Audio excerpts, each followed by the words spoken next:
गुरुदेव चुपचाप अपने आसन पर बैठे हों, हम अपनी जगह पर बैठे हों, तो गुरुदेव की उपस्थिति भी बहुत बहुत काम करती और बहुत सीख देती है। झेलने वाला शिष्य चाहिए। शिष्य ऐसा होना चाहिए जैसे गर्भवती स्त्री होती है। गर्भवती महिला वो गर्भ को संभालती है, उसी प्रकार शिष्य अपने हृदय के गर्भ में जो गुरु के लिए भाव है, जो गुरु के लिए प्रेम है, उस गर्भ की शिष्य रक्षा करता है। तो शिष्य ऐसा होना चाहिए, इस गर्भ को संभाले। गर्भवती महिला के गर्भ से तो बच्चा जन्मेगा, शिष्य भाव के गर्भ को संभालेगा, भगवान प्रकट हो जाएंगे।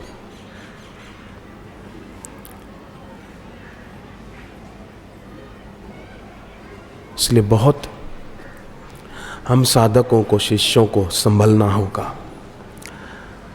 चकमक होता है ना, चकमक का पत्थर, चकमक का टुकड़ा, उसमें आग दबी हुई होती है पर घर्षण से प्रकट होती है। तो वहाँ तो घर्षण से आग पैदा होती है, पर यहाँ तो गुरुदेव अपने आसन पर चुपचाप बैठे हों, भले कुछ बोले नहीं और शिष्य भी कुछ बोले नहीं, तो भी ज्योति जग सकती है।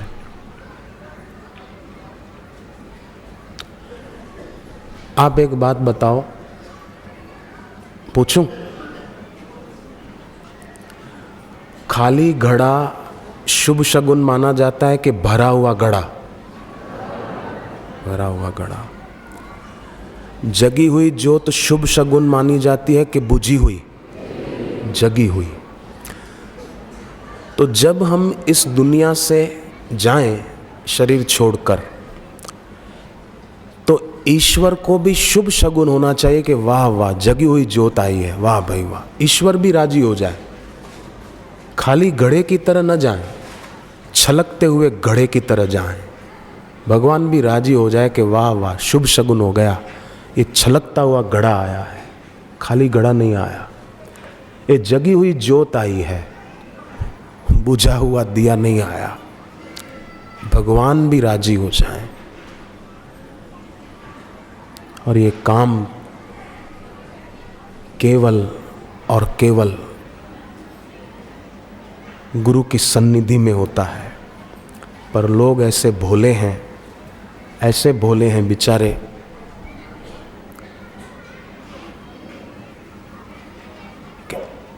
अमृत की संभावना को जहर में बदल देते हैं।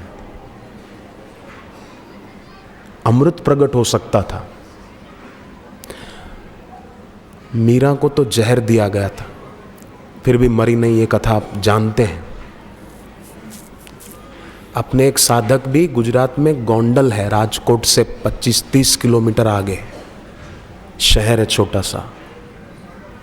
वहाँ एक सज्जन, अपने साधक, किसी की शादी में गए, दोपहर को सब खा के सोए थे, इनको लगी प्यास, सोचा कि अब किसी को क्या उठाऊं। कहीं कोने में एक बोतल पड़ी थी, वो पानी समझ के पी गए, थी क्लोरोफॉर्म की बोतल, वो पी गए तो उसने अपना रंग दिखाया। हॉस्पिटल उनको ले गए, बेहोश हो गए।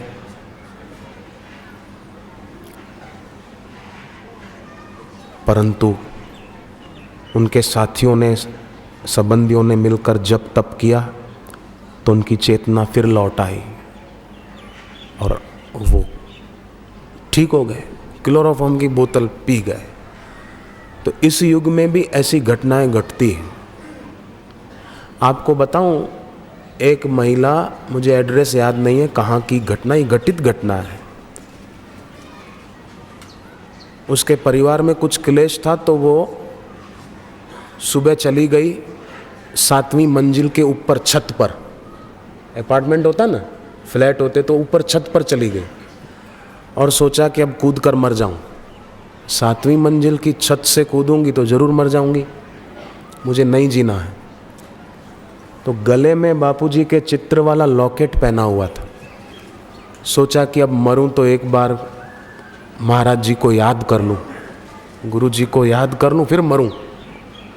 तो हाथ में लॉकेट पकड़ के यूँ देखा, प्रणाम किया, बोले बापू मुझे नहीं रहना दुनिया में, देख लिया सब मतलब के हैं, बहुत दुख देखा मैंने संसार में, मैं मर जाती हूँ गुरुदेव बस। हम ऐसा करके बापूजी को याद किया। अब दिल से बापूजी को याद किया तो बापू उसको मरने क्यों देंगे। अब वो महिला देखो 7वीं मंजिल से कूद पड़ी, छत से। अब नीचे धरती तक आई तो न जाने कहाँ से कुछ पाइप वगैरह ऐसा बीच में आ गया कि वो धरती पर गिरते गिरते ऐसे गिरी कि जैसे वो पाइप से अटक कर, जो फोर्स था ना वो पाइप से अटक कर एकदम धीरा हो गया। हल्की सी उसको अंदरूनी चोट लगी, बाकी उसको हुआ कुछ भी नहीं। 7वीं मंजिल की छत से कूदी, मुझे मरना है बस। पर गुरुजी उसको 84 लाख योनियों से बचाना चाहते थे तो मरने क्यों देते। आत्महत्या तो बापूजी मना करते हैं ना कि आत्महत्या के बारे में सोचना भी पाप है, करना महापाप है। हृदय पूर्वक का भाव होना चाहिए, हृदय पूर्वक का प्रेम होना चाहिए, और उसके लिए सबसे अधिक बहुमूल्य क्षण वो शब्दों के नहीं होते, निशब्द के होते हैं। कभी कभी चुप भी हो जाए।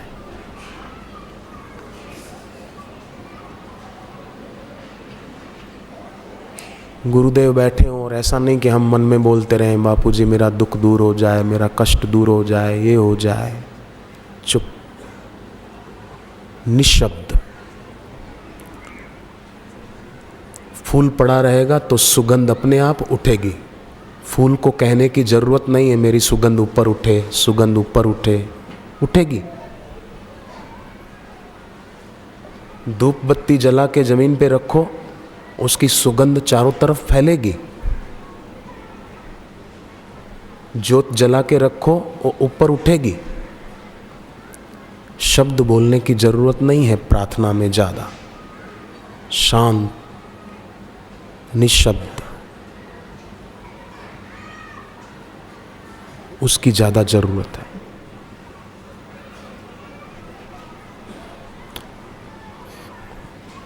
उससे बहुत ज्यादा और जल्दी काम बन जाता है। इसलिए हम थोड़ा सा ये भी ध्यान में रखें, एक तो सकारात्मक सोच, नकारात्मक सोच नहीं। दूसरा निशब्दता, मौन, गहराई में, वाणी का भी और मन का भी।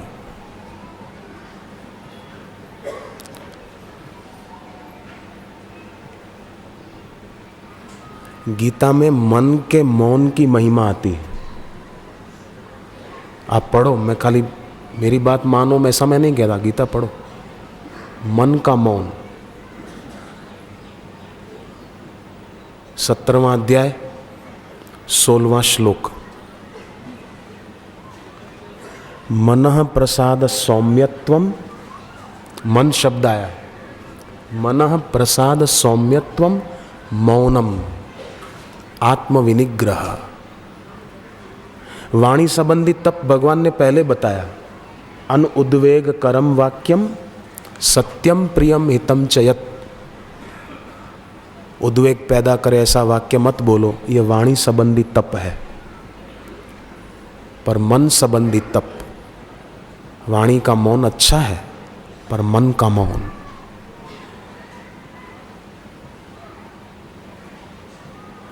और उसके लिए सहायक है। कभी कभी बैठे ना सुबह ध्यान करने, जप करने, तो बीच बीच में श्वास को रोक दें। अंदर है तो अंदर, बाहर है तो बाहर, रोक दें 5 सेकंड, 10 सेकंड। अभी रोक के देखें, श्वास को रोक दें। गहरा श्वास मत लेना, सहज में रोक दो। जितने सेकंड रोक सको, हठ मत करना।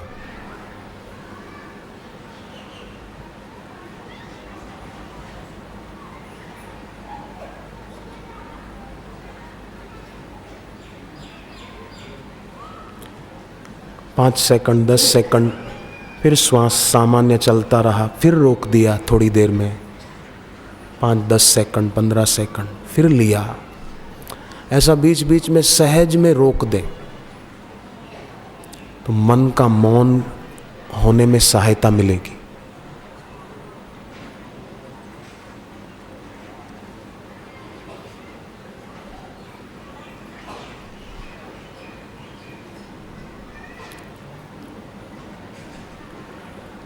मन में बुरे विचार या हल्के विचार विकार आते हों तो घर पे ध्यान जप के समय कभी कभी आंखें बंद रखते हुए अपने दोनों हाथ ऊपर की ओर उठा दें कि अब मेरा जीवन ऊंचा जीवन होगा, ऊंचाइयों को छूने वाला जीवन होगा। ऐसे 1-2 मिनट अपने हाथ दोनों ऊपर रखें उस समय, फिर हाथ नीचे कर लें। वो दैवी शक्तियां मदद करने को तैयार है, पर लेने वाला चाहिए।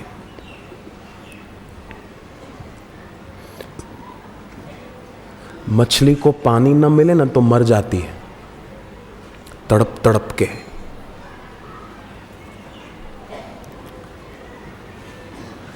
सांप की मणि वाले जो सांप होते हैं, सांप की मणि छीन ली जाए, निकाल दी जाए तो सांप मर जाता है तड़प तड़प के।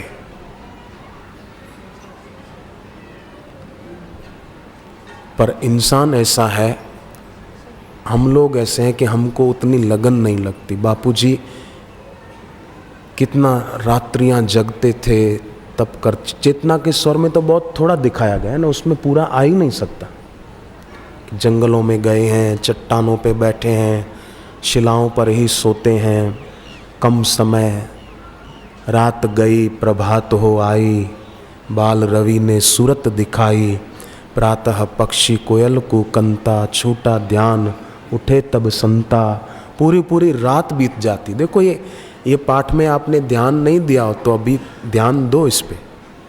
रात गई प्रभात हो आए, बाल रवि ने सूरत दिखाई, प्रातः पक्षी कोयल कूकंता, छूटा ध्यान उठे तब संता। तब ध्यान छूटा माने रात बीत गई।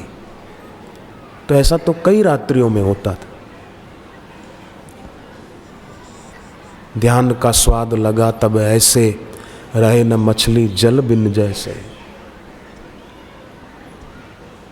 प्रातः विधि निवृत्त हो आए, सुबह का नियम पूरा हुआ फिर भूख लगी।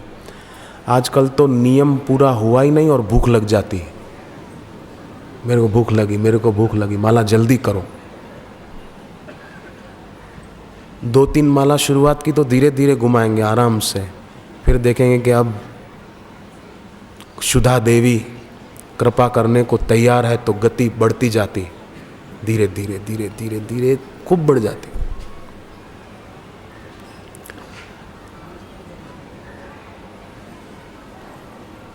ख्याल रखना होगा हमको। मछली पानी के बिना जान दे देती है। आजकल तो ये मोबाइलों का ज़माना आया ना, तो लोग बस एक दूसरे को मैसेज भेजते हैं और उन मैसेजों में यही उटपटांग बातें होती बिना सिर पैर की।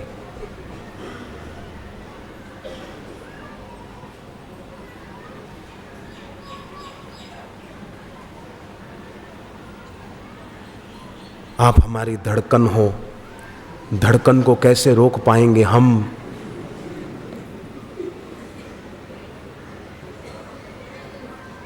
आपकी यादों से कह दो हमको सताना छोड़ दे।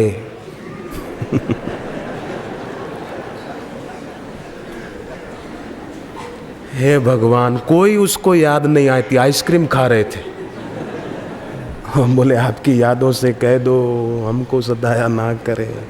आइसक्रीम खा रहा था, आइसक्रीम भूल जा भूल जा। और भोले भाले लोग होते हैं ना तो बस आहा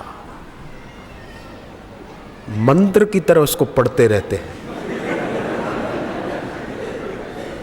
मंत्र मंत्र है ये।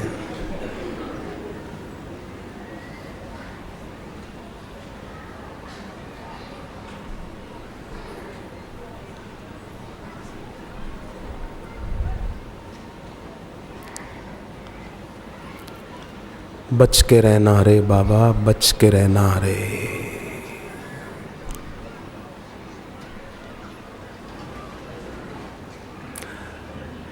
हमारी लगन सच्ची होगी और हृदय पूर्वक हम चाहेंगे अपने इष्ट को, गुरु को, तो याद रखना जो आसार है ना, आसार, वो अपने आप दिखेगा कि ये आसार है।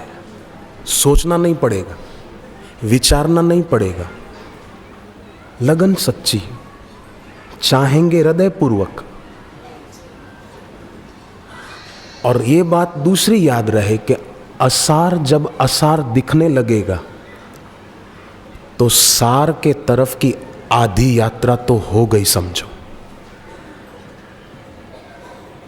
लोगों को क्या होता है कि दिखता तो है पर असत की, आसार की कामना फिर भी होती है। लगता तो है कि ये आसार है पर आसार पूर्णतया नहीं दिखता, फिर भी उसकी इच्छा होती है। एक दिन अगर नमक बिना का भोजन मिले तो होता है कि अरे मजा नहीं आया आज खाने में।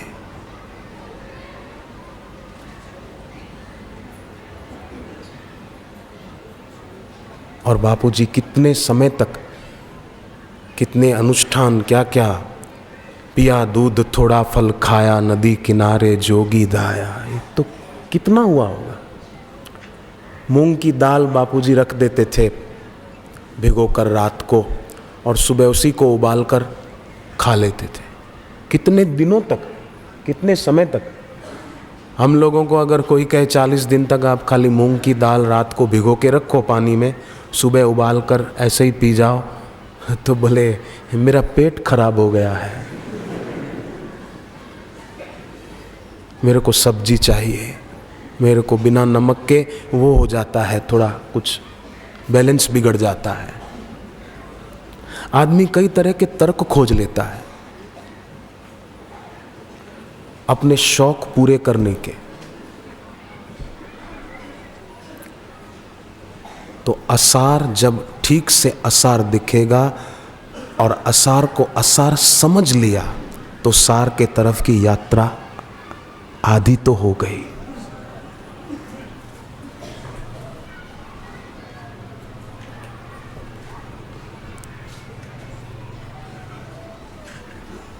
पेंट किया हुआ घोड़ा हो तो कौन उस पर सवारी करने की इच्छा करेगा? स्वाभाविक है, करेगा ही नहीं, क्योंकि पता है कि ये पेंट किया हुआ घोड़ा है, चित्रित घोड़ा है, असली नहीं है, इस पर यात्रा न हो सकेगी। और जो यात्रा करना चाहते हैं ना वो ऐसे ही है, मानो कि इन दुनियावी चीजों से ही अपनी तृप्ति चाहते हैं। वो समझो चित्रलिखित घोड़े की सवारी करने की सोच रहे हैं।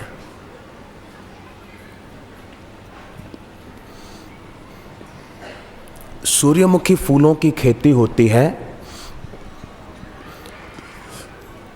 तो वो सूर्यमुखी फूल पूर्व की ओर ही मुंह किए हुए होते हैं, मैंने देखा है।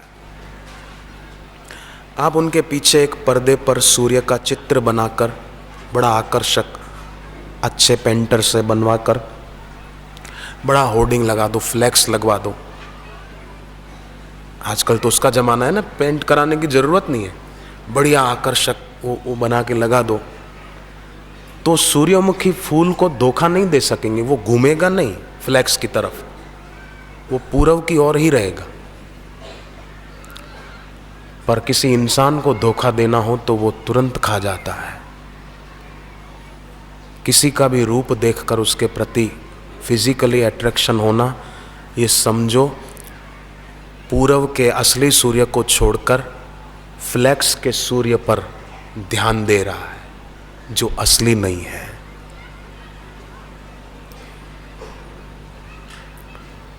इसीलिए गुरु भक्ति योग जरूरी है कि गुरु की उपासना से वासना मिटे। इसीलिए देखो भाई, आपकी तबीयत खराब हो जाए ना, आप वैद्य के पास या डॉक्टर के पास जाएं तो डॉक्टर ये नहीं पूछेंगे स्वास्थ्य क्या है, वो बोलेंगे बीमारी क्या है। बीमारी हटा दो तो स्वास्थ्य तो है ही है।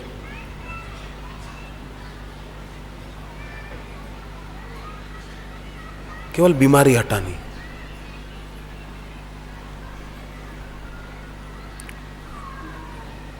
और गुरु की उपासना ऐसी है कि हेतु प्रत्यनिक चिकित्सा। बीमारी होती ना तो दो प्रकार से चिकित्सा होती है, एक हेतु प्रत्यनिक चिकित्सा, एक व्याधि प्रत्यनिक चिकित्सा। हेतु प्रत्यनिक चिकित्सा माने बीमारी के मूल को पकड़ लिया कि ये क्यों हुई और उसको दूर कर दिया। वैसी चीजें खाना बंद कर दी, त्रिफला आदि का सेवन करते रहे, हरड़े आदि का सेवन करते रहे। आरोग्य निधि पुस्तक, ऋषि प्रसाद, इनमें ऐसी ऐसी सुंदर बातें हैं कि अगर कोई हर महीने ऋषि प्रसाद ठीक से पढ़े और उसमें जो स्वास्थ्य की जानकारी होती है वैसा अपना खान पान बनाए, तो मैं मानता हूँ कि स्वास्थ्य बिगड़ेगा नहीं। प्रारब्ध वेग से बिगड़े तो फिर रिकवरी जल्दी हो जाएगी। ऋषि प्रसाद में ऐसी सुंदर बातें छपती हैं स्वास्थ्य विषयक। कई ऐसे पत्र मैंने पढ़े हैं अहमदाबाद में कि ऋषि प्रसाद हर महीने का वो अंक पढ़ने से कैसे उनके जीवन में शारीरिक व्याधियां दूर हो गई और कैसे अब वो स्वस्थ रहते हैं, कैसे उनके जीवन में अब प्रसन्नता रहती है, शांति रहती है। ऐसे पत्र मैंने पढ़े। तो आप भी अगर नहीं पढ़ते हैं तो ध्यान से पढ़ें। उसमें जो सुंदर कल्याणकारी बातें छपती हैं उसको काम में लाना होगा ना। पाक शास्त्र की किताब हो, उसको आदमी पेट पर रखकर बैठ जाए कि पाक शास्त्र की किताब है, मेरा पेट भर जा भर जा भर जा, नहीं भरेगा। अर्थशास्त्र की किताब को छाती पर रखने से कोई बिजनेसमैन नहीं हो जाए, तो उसको वैसा करना पड़ेगा।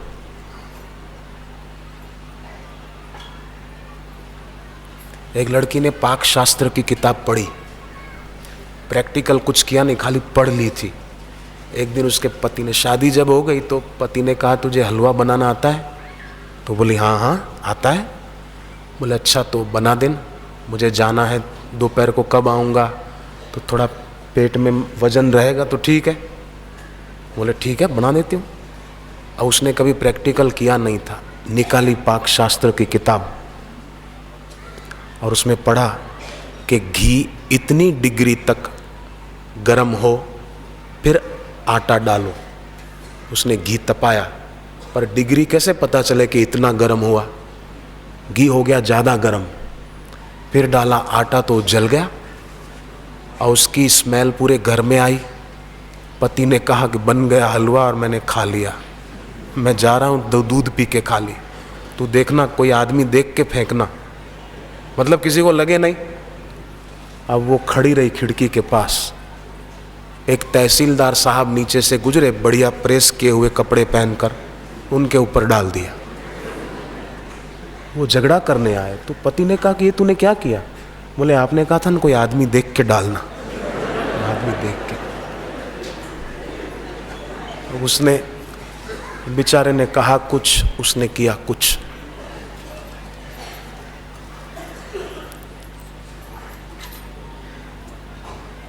पति ने कहा पत्नी को, तू मायके चली जाती है ना, कई दिन उधर रहती है तो मुझे तेरी बहुत याद आती है।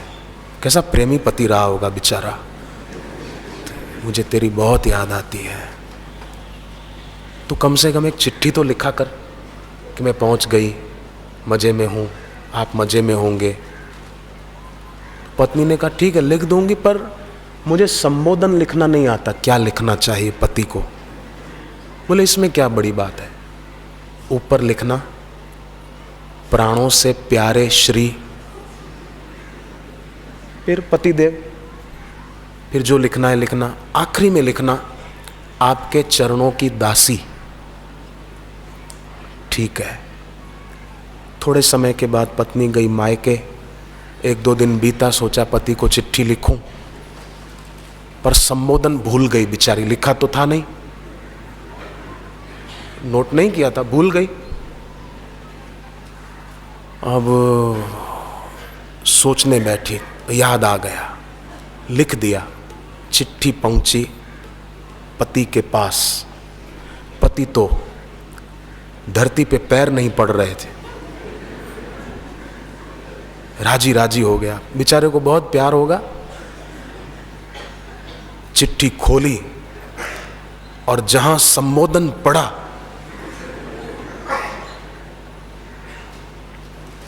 धरती मानो खिसकने लगी, क्योंकि संबोधन में लिखा था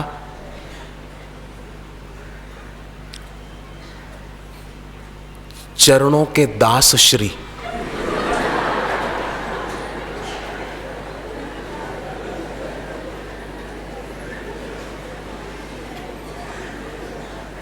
चलो बोले बेचारी भूल गई होगी।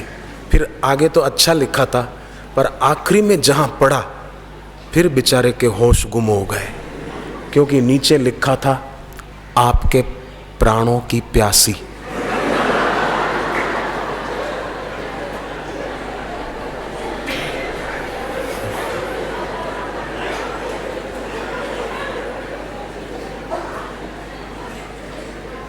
कहा कुछ उसने और उसने किया कुछ। ध्यान से सुना होता, समझा होता, तो वो बेचारा दुखी नहीं होता ना।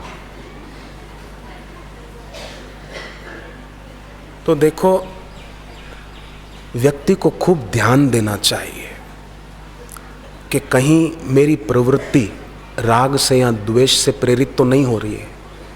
पत्नी के शरीर में आसक्ति की, तो वहाँ से भले उसने बेचारी का इरादा नहीं था ऐसा प्राणों की प्यासी बनने का, परंतु अगर कहीं गलत जगह राग किया तो वहाँ से दुख मिलेगा, अशांति मिलेगी।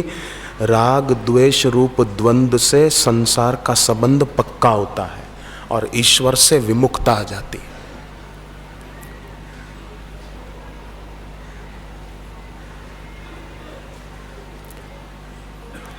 पटरियां नहीं बिछी हुई होगी तो वहां ट्रेन कैसे जाएगी? आप सोचो, रेलवे लाइन नहीं होगी, पटरियां नहीं होगी तो ट्रेन कैसे जाएगी? उसी प्रकार राग और द्वेष रूपी पटरियां बिछी हुई नहीं होगी तो हमारा मन कहीं जाएगा ही नहीं, वहीं रहेगा, लग जाएगा गुरु में और लाभ ही लाभ होगा। मैं गायों की सेवा करता था पहले आश्रम में, मेरी गौशाला में सेवा थी अहमदाबाद में, आज से 20 साल पहले की बात है। तो जो गाय ब्याही होती थी ना, बछड़े को जन्म दिया होता था, तो 2-4 दिन तो उसको छोड़ते ही नहीं थे, जाती नहीं। पर जब कुछ दिन के बाद हम उसको ले जाते और गायों के साथ, तो वो गाय बार बार मुड़कर देखती थी गौशाला की ओर। फिर उसको चराने और सब गायों के साथ ले जाते, तो फिर बार बार चरते चरते उधर गौशाला के तरफ मुंह करके रंभाती थी। मैंने ऐसा कई बार देखा। तो अब याद आता है कि जैसे गाय अपने बछड़ा गौशाला में है, उस तरफ देख के बार बार रंभाती है, तो शिष्य भी अपने इष्ट, अपने गुरु को याद करके अगर बार बार मन में उनका नाम पुकारे, उनका मंत्र जप करे, 1 मिनट ही सही आंख बंद करके उनकी याद कर ले, कितना अच्छा होगा।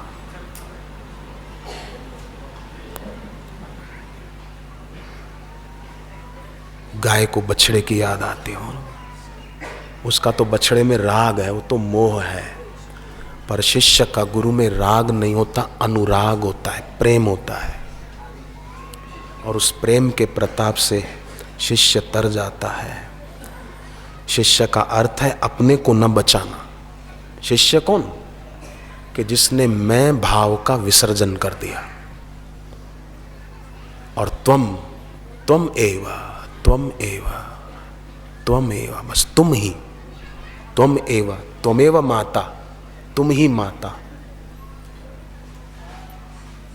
त्वमेव, त्वमेव, मैं का विसर्जन, वो शिष्य है।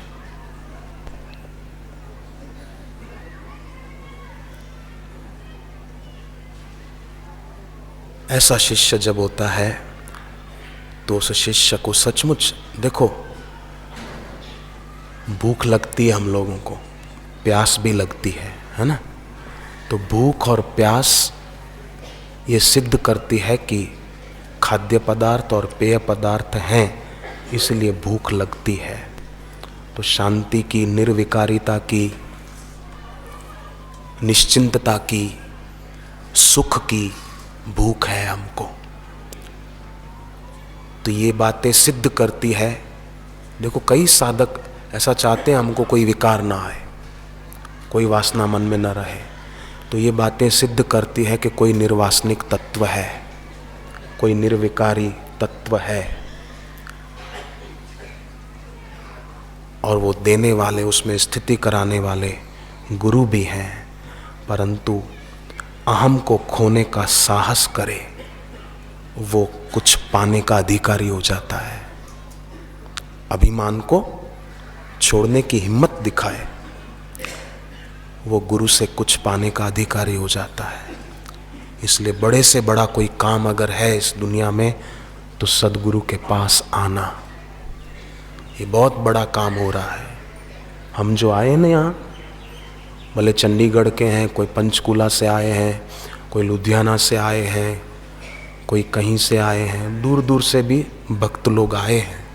तो ये बहुत बड़ी हिम्मत है सदगुरु के पास आना। और जो जो हम भीतर से भी गुरु के पास आएंगे, अभी तो बाहर से आए ना, भीतर में भी श्रद्धा तो है, पर और जो जो हम भीतर से बापूजी के निकट आएंगे, त्यों त्यों भीतर चैतन्य जागृत होगा, भगवत्ता आविर्भूत होगी,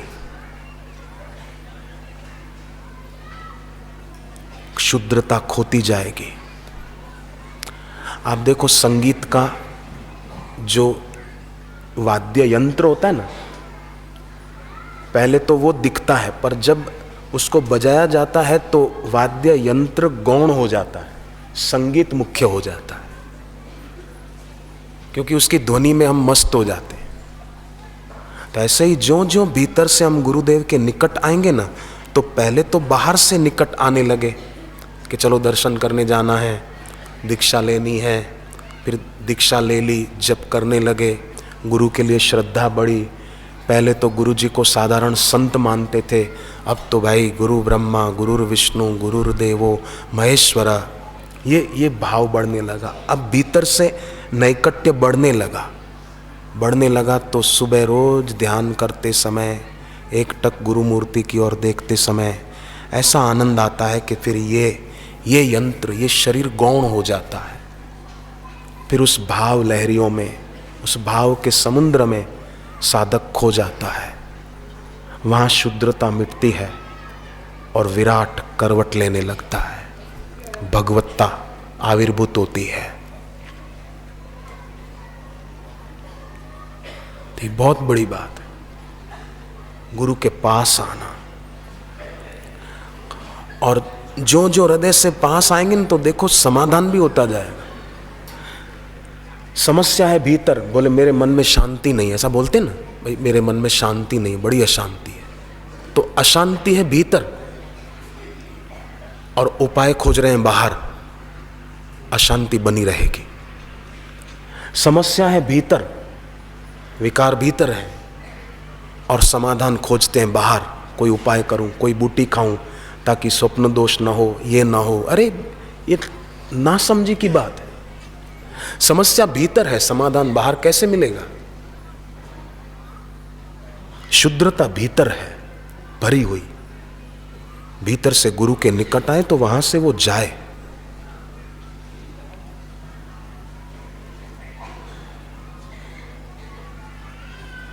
जिसकी मन की और इंद्रियों की यात्रा बहिर्गामी नहीं अंतर्गामी होती है ना, उसकी शरीर की शक्तियां भी अंतर्गामी हो जाती है, फिर ये रोग नहीं रहेंगे। इसीलिए खूब उनको प्रार्थना की जाए कि गुरुदेव हमारा मन ऐसा आप में लगे, हमारे मन की वृत्तियां और विचार आपके तरफ ऐसे लगे जैसे गंगा बहती है सागर की तरफ। और जब तक गंगा सागर में मिल नहीं जाती, गंगा सागर नहीं बन जाती, तब तक बहती रहती है, बहती रहती है, बहती रहती है। हमारा भी वृत्तियों का प्रवाह, विचारों का प्रवाह आपके तरफ ही हो बस। इच्छा और द्वेष, आसक्ति के फालतू घास को हम फेंक दें, हम केवल वो खेत का बिजू का न रहे, एक पुतला न रहे। तो महिला का पति शराब बहुत पीता था। महिला ने सत्संग से सुना ओम ह्रीम ओम ह्रीम ओम ह्रीम। उसने जब शुरू किया थोड़े दिन में तो उसके पति ने शराब छोड़ दी और उस पति ने भी दीक्षा ले ली। एक और सज्जन ने बताया कि बापूजी इतनी कृपा बरसा रहे हैं कि हम वाणी के द्वारा उनका वर्णन नहीं कर सकते, ऐसी कृपा बरसा रहे हैं। बोले हमने दीक्षा ली बीकानेर में, आपको आश्चर्य लगेगा, ध्यान से सुनना। बीकानेर राजस्थान में है। पिछले साल बापूजी का सत्संग था वहाँ पर। तो एक लड़का जो 24 साल से गूंगा था, बोल नहीं पाता था, अपने किसी परिचित दोस्त के साथ उस सत्संग में आ गया। सुन पाता था, बोल नहीं पाता था। सत्संग सुना, फिर वहीं रहे कि दीक्षा लेके ही जाएंगे। दीक्षा ले ली, वहीं 10 माला जप की। जप के बाद बापूजी ने कीर्तन कराया आखिरी में। तो भगवान नाम कीर्तन करते हुए, अब वो बोल तो पाता नहीं था जवान, ताली बजाने लगा हाथ से। और ताली बजाते बजाते बापूजी बोल रहे हैं, सुन तो रहा था, उसके भी होंठ चलने लगे धीरे धीरे। हरि हरि ओम पावन पावन नाम, होंठ चल पड़े। होंठ चल पड़े तो ऐसा कुछ गुरु की कृपा का झटका आया कि उसकी वाचा शक्ति खुल गई। बिल्कुल, मैं एक सच्ची बात बता रहा हूं। अभी वो जवान अहमदाबाद मार्च महीने में जो चेटीचंड का शिविर हुआ था, प्रतिवर्ष होता है, वहां वो आया था। मुझे उसने चिट्ठी दी और बता भी रहा था कि ऐसा ऐसा हुआ है। जैसे नरसिंह मेहता गुजरात के संत, जूनागढ़ के, बचपन में गूंगे थे। एक संत उनके नगर में प्रवचन करने आए तो संत के सत्संग में बैठकर दादी माँ ले गई थी नरसिंह मेहता को। जैसे कई बुजुर्ग अपने बेटे को, पोते को साथ में ले आते हैं, तो दादी ले आई थी पोते को, नरसिंह मेहता को। और संत के सत्संग में कीर्तन करते करते नरसिंह मेहता की वाचा खुल गई और इतने बड़े संत हो गए वो। ऐसे उस जवान की भी वाचा खुल गई। फिर उसने गांव में अपने भाई को फ़ोन किया, सब बात बताई। तो उस भाई ने कहा, तू मेरा भाई हो ही नहीं सकता, मेरा भाई तो गूंगा है, तू तो बोल रहा है, तू कोई और बोल रहा है, मेरे को चकमा दे रहा है। अरे बोले नहीं, मैं अमुक नाम, ये सब बताया उसने। प्रभु की प्रेम दृष्टि से बदल जाती है तकदीरें, अगर विश्वास पक्का हो तो कट जाती है जंजीरें। एक छोटी सी कहानी है समझाने के लिए कि एक गरीब था, रात को घर पे सोता था, जहां गांव में उसका घर था छोटा सा। सपना देखता था कि अमुक शहर में चौराहे पर जो पुलिसमैन खड़ा है, उसके दाएं हाथ की तरफ सड़क के किनारे जमीन में धन गड़ा हुआ है, खूब सारा सोना चांदी सिक्के। रोज देखता था ऐसा सपना। एक दिन उसने हिम्मत की कि अब तो जाऊं, लेके आऊंगा, माला माल हो जाऊंगा, क्या पता मिल जाए, जाऊं। गया, देखा कि वो सिपाही खड़ा है, अभी अगर खोदूंगा तो वो आ जाएगा, पकड़ लेगा, तो वो जाए फिर खोदूंगा। तो उधर ही चक्कर काटने लगा। उस पुलिस वाले को भी शंका हो गई कि ये इधर क्यों घूम रहा है बार बार। पकड़ा, पूछा, उसने सारी बात बता दी। वो पुलिस वाला बोला मेरे को भी एक स्वप्न आता है कई दिनों से कि अमुक गांव में एक आदमी रहता है और उसके घर में जो चूल्हा है खाना बनाने का, उसके नीचे खड्डा खोदें तो धन गड़ा हुआ है। तो उसको हुआ कि ये तो मेरा ही एड्रेस बता रहा है।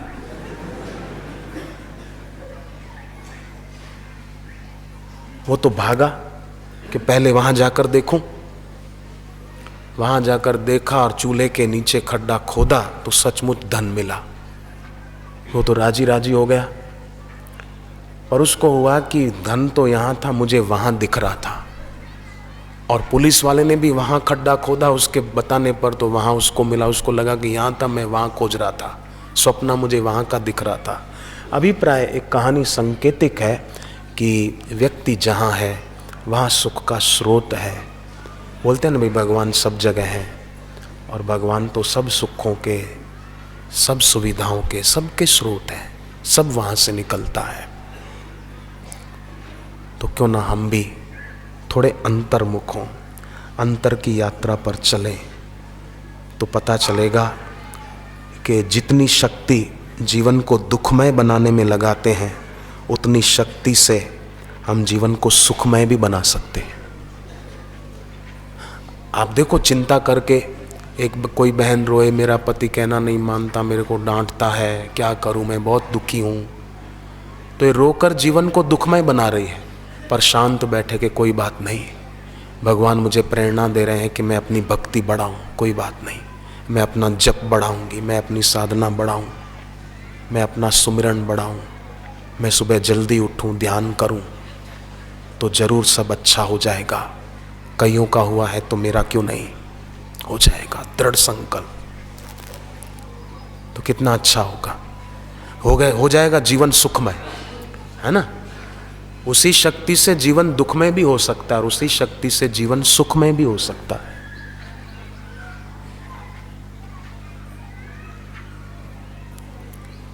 केवल निश्चय पक्का कर लिया जाए। ये मानव देह रूपी सीढ़ी जर्जरीभूत हो जाए, टूट जाए, उससे पहले हम इस सीढ़ी से ऊपर उठ जाएं।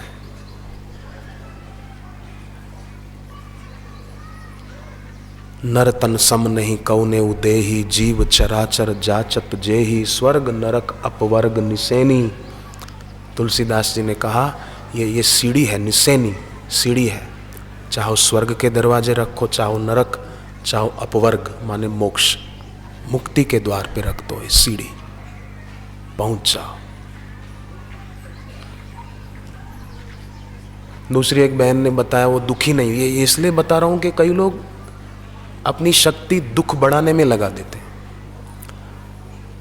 एक बहन ने दीक्षा ली सन 2003 में, उसकी शादी हुई 2005 में। ससुराल गई तो पता चला कि उसकी ननंद को एक भूत सताता है। तो वो दुखी नहीं हुई, अपने सास ससुर को कहा कि आप चिंता मत करो। अपनी ननंद को साथ बिठाती, जप करने बैठती तो वो तो खूब सिर पछाड़े, उसके अंदर भूत था। डरती नहीं वो बहन। सूरत के आश्रम में शिविर थी तो अपनी ननंद को साथ लेके गई। वट वृक्ष के फेरे फिरे 108 उसको साथ लेकर, और होली की शिविर में बापूजी रंग छांटते हैं तो वो भी बहनों के तरफ खड़ी रही उसको लेकर। गुरुदेव के पवित्र कर कमलों को छूकर आता हुआ रंग लगा। उसी दिन से उसके शरीर का प्रेत कहाँ गया उसको पता नहीं, और वो बहन ठीक होकर अपने घर पर रह रही है। उसके सास ससुर कहते हैं कि बहू तू बहू नहीं है, हमारे घर की लक्ष्मी है, लक्ष्मी। सकारात्मक नजरिया था, नकारात्मक नहीं था।